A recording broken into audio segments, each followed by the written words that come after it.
9:10 de la mañana, iniciamos tema de fondo para abordar un tema sin duda importante y que cobra cada día más relevancia: el avance del sicariato en el Perú.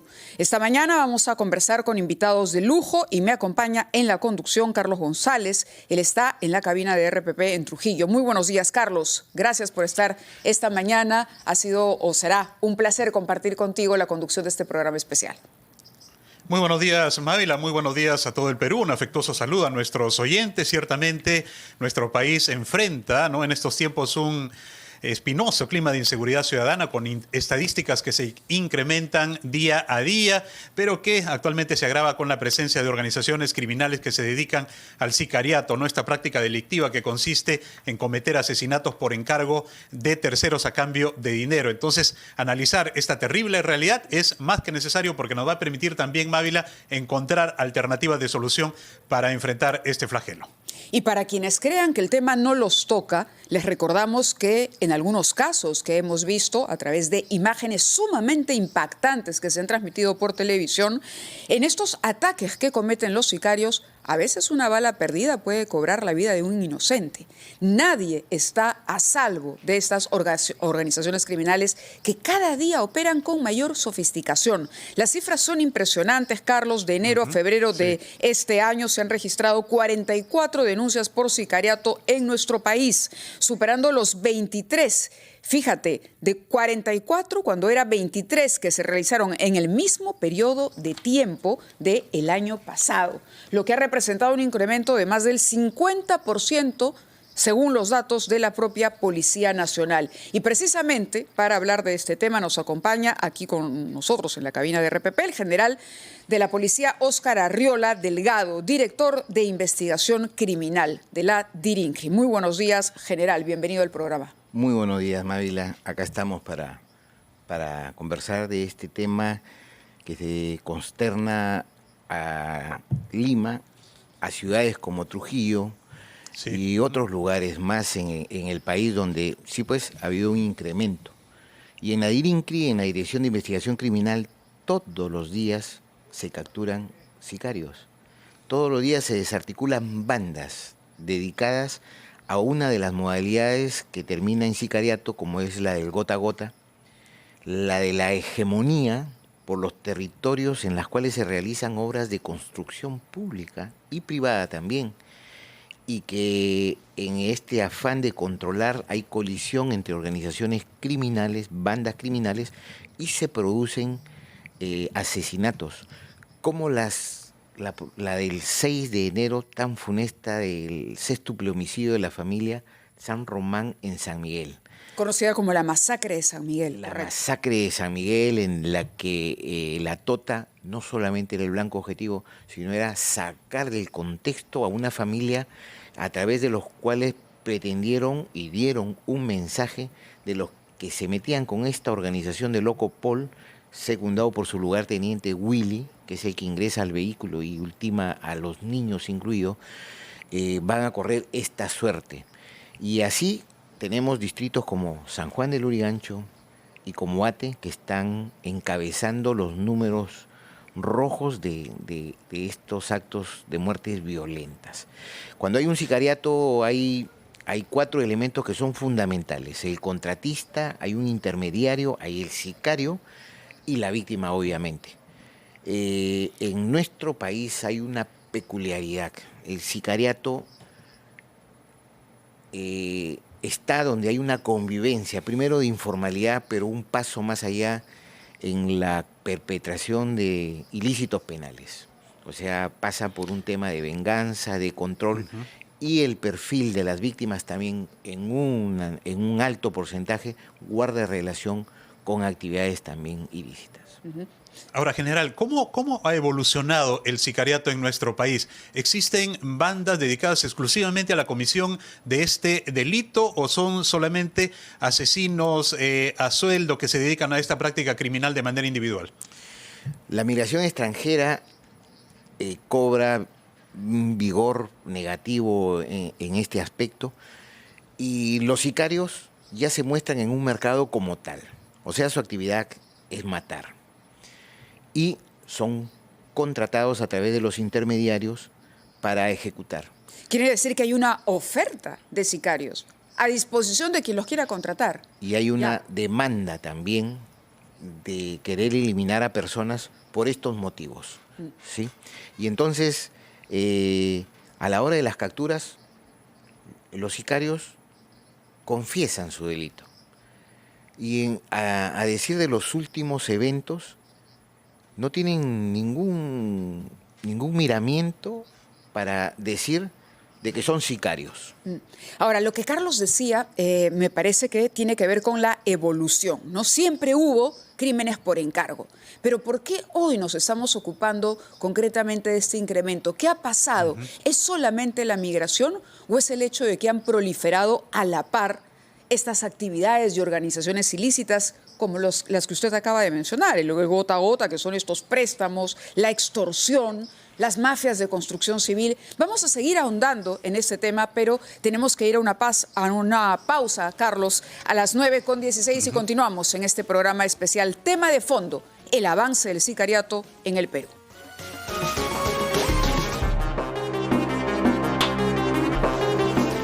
9:21 de la mañana, continuamos conversando con el general Óscar Arriola, director de la DIRINCRI, de la Dirección de Investigación Criminal de la Policía. Y quería hacer un alto del debate y la reflexión que estamos haciendo sobre el avance del sicariato en nuestro país para preguntarle por un tema que nos acaba de sorprender.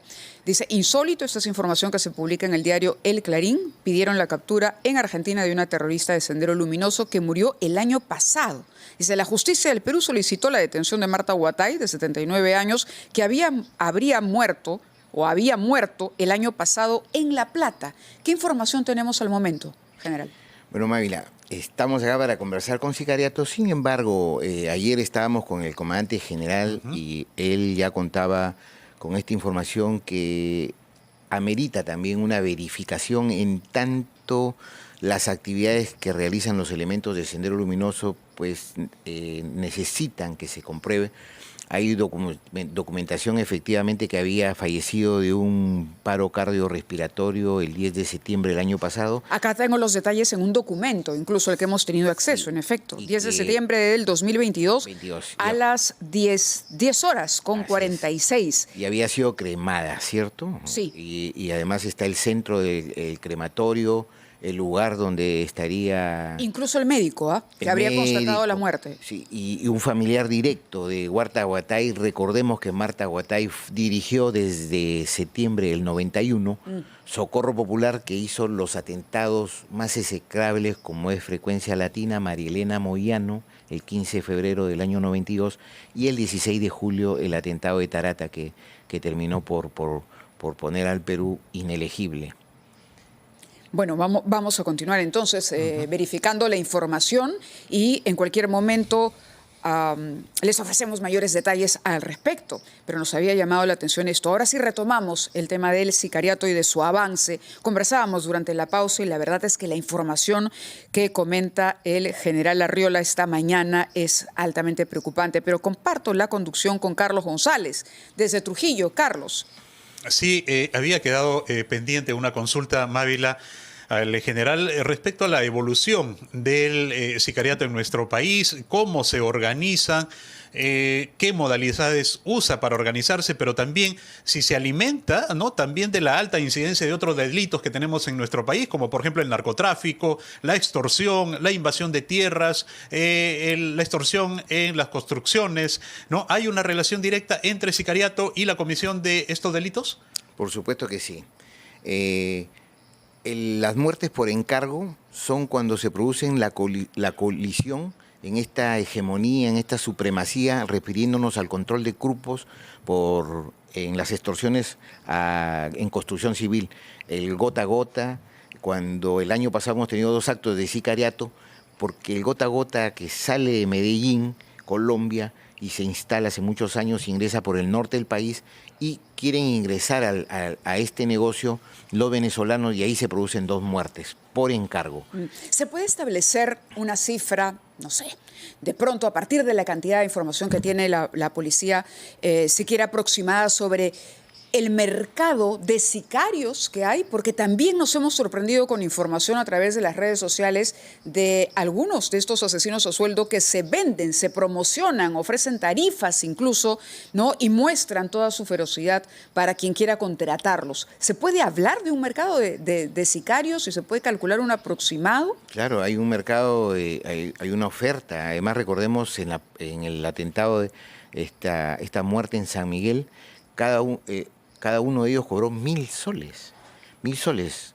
Y ofrecieron 10.000 soles por estas muertes, de los cuales 9 están en la cárcel con prisión preventiva. Eso no se veía desde el 3 de enero del año 1998, en que fue una muerte por encargo, en que pretendieron desaparecer una familia completa. El móvil fue la herencia de Nora Ruiz Aguilar, viuda de Paredes, en este atentado triple de Camacho, donde matan a la hija, claro, y queda vivo. Un caso muy Giovanni, conocido. El caso, claro, sí, lo recordamos. Ahora, eso quiere decir que matar, digamos, es ofrecerse a matar, digamos, por dinero, se ha ido abaratando. Sí, y Un sicario era antes más caro que lo que es ahora. Y habían pocos, y es más, los importaban de otros países, y eran pocos los casos de sicariato, porque tiene que completarse este circuito, si no queda como un homicidio y influye, por supuesto, impacta en las penas. Entonces hoy en día más bien se ha expandido y suele ser un sicario una pieza de recambio, en la cual se ha ensanchado este mercado, este ofrecimiento. Contestando está entonces a la mejor oferta, ¿no? A la mejor oferta, y contestando al colega, a su colega que está en Trujillo, efectivamente guarda relación de manera transversal con cualquiera de los delitos, en transportes, en obras que volvemos a repetir, en estos préstamos gota a gota, en el dominio territorial, respecto de los trabajadores sexuales. Y tenemos 2 casos del 12 y 13 de febrero de este año que ya se ha capturado al 70% de la organización en este asesinato de Rubí. Permítame, general, antes de darle pase a Carlos, que entiendo quiere hacer una consulta, hablando de ese mercado de sicarios, tenemos información del INEI. Carlos, es sumamente interesante. 11.852 personas detenidas por delitos contra la vida, y los distritos con mayor incidencia son San Juan del Lurigancho, Lima, Comas, entre otros. Esto en el primer trimestre del 2022. Tomando en cuenta que ha habido un incremento a este año, ya se imaginarán ustedes cómo esta cifra puede haberse multiplicado. 11.852 personas detenidas por los delitos contra la vida. Y repito, los distritos con mayor incidencia: San Juan del Lurigancho, Lima, Comas. Carlos. Sí, terrible realmente la situación, más aún con las cifras que nos muestras, Mávila. Está claro entonces que hay un aumento, un incremento del sicariato en nuestro país. Le consulto, general, y en este contexto, ¿cuáles son los mayores desafíos que enfrenta la policía en esta lucha diaria? Porque según nos ha dicho, todos los días capturan sicarios. ¿Cuáles son los desafíos que tiene la policía en la lucha diaria contra el sicariato en el Perú? Los desafíos, el reto es uno solo. Una organización criminal capturada, desarticulada, una banda criminal, un sicario, es un avance significativo. Definitivamente la cifra de detenciones también en producción, en productividad, se ha elevado, pero no llega a bajar, sino equilibra la incidencia delictiva. La cifra que has dado de INEI, también debo precisar que son sobre delitos contra la vida, el cuerpo y la salud, que pasan por los homicidios, las lesiones. Y que incluyen, claro. Y que incluyen los actos de sicariato. De sicariato. Sí, el sicariato es un tema que tiene que verse con un total cuidado, porque tiene que cerrarse el círculo para poder el titular de la acción penal, el fiscal, poder imputar ese delito. Ahora, lo interesante es que usted comentaba, tiene que haber, digamos, aquí dos mafias en conflicto, ¿correcto? Pero el gota a gota, por ejemplo, ya plantea otra cosa. La extorsión también plantea otro análisis para el tema del sicariato. ¿Por qué? Porque el gota a gota es ese préstamo que se ofrece sin exigir mayor garantía, personas necesitadas de efectivo, con urgencia de efectivo, que no acceden, por ejemplo, a un préstamo formal en el banco. Entonces, bueno, ahí está el prestamista, te da el dinero y luego te das cuenta que no puedes pagar porque estás atrapado en una cantidad de intereses leoninos. Entonces, no me pagaste y como no me pagaste, pues empiezo a presionarte amenazándote de muerte. Así es. O de repente eliminando a un familiar tuyo. Entonces, ahí ya no estamos hablando únicamente de mafia contra mafia, sino Sí. general. Mávila, ahí tenemos que hacer una precisión también, porque la De acuerdo. percepción juega un papel importante en esta tranquilidad que debemos tener los peruanos. Este préstamo gota a gota lo has descrito perfectamente. Es aquel que se da sin garantías y sin trámites, al sola presentación del DNI, y además es altamente publicitado y promocionado. Van a los centros comerciales, a los mercados, a los lugares donde las personas generan ingresos que puedan pagar diariamente. Los intereses van de 20, 30, 40, 50, 60, 80. Nunca son préstamos destinados desde la mente criminal a que nunca sean pagados por totalidad. Pero por ello no hay una sola muerte. O sea, es importante decirlo. Extorsiones sí.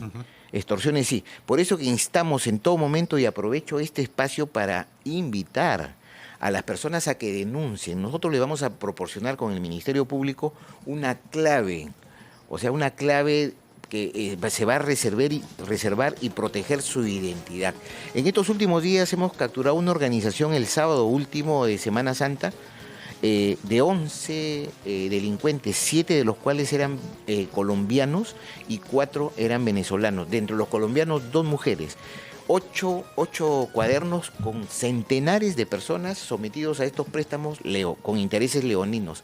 Cuando pretenden pagar porque están hastiados de ello y le dicen, ¿cuánto es lo que te debo? Dice, bueno, hasta hoy día te debes 8.500.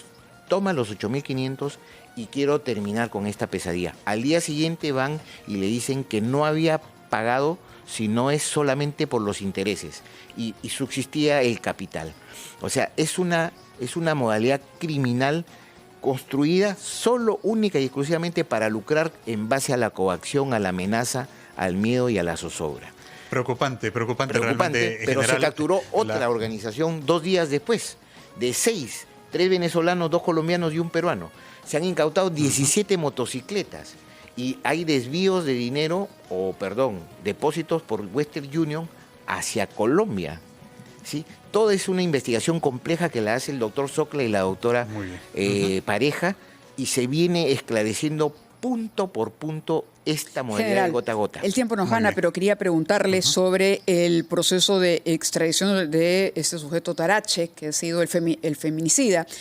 Finalmente, ¿qué es lo que va a pasar? ¿Vamos a poder tenerlo aquí en el Perú pronto? Estamos esperando la decisión de las autoridades migratorias de Colombia, que tienen todos los presupuestos. Hemos revisado la norma y no podemos nosotros influir, pero esta persona resulta siendo un peligro para el orden público, la tranquilidad, el orden interno de Colombia, sí. Está inscrito en ¿cómo se llama?, en la ficha roja de Interpol, también ha cometido un delito común, también, y ha ingresado ilegalmente a Colombia, con lo que se cierran los presupuestos. En el año 2013 capturamos a un delincuente colombiano que había matado a 20 personas y lo deportamos poniéndolo en la frontera con Leticia y lo entregamos a la policía Correcto, pero colombiana. las relaciones entre Perú y Colombia no van del todo bien, ¿no? Entonces, la pregunta es, ¿ese problema a nivel político puede afectar?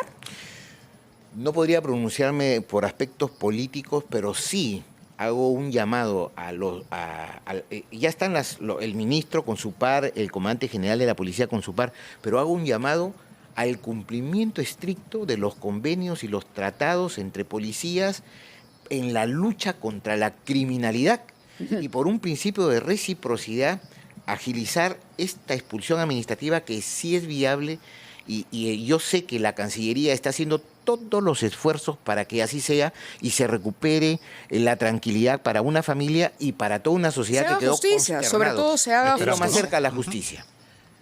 Esperamos pues que ese criminal, ¿no? El criminal sea sometido a la justicia en nuestro país. General Arriola, le agradecemos por este diálogo con RPP. Es preocupante realmente la situación del sicariato en el país.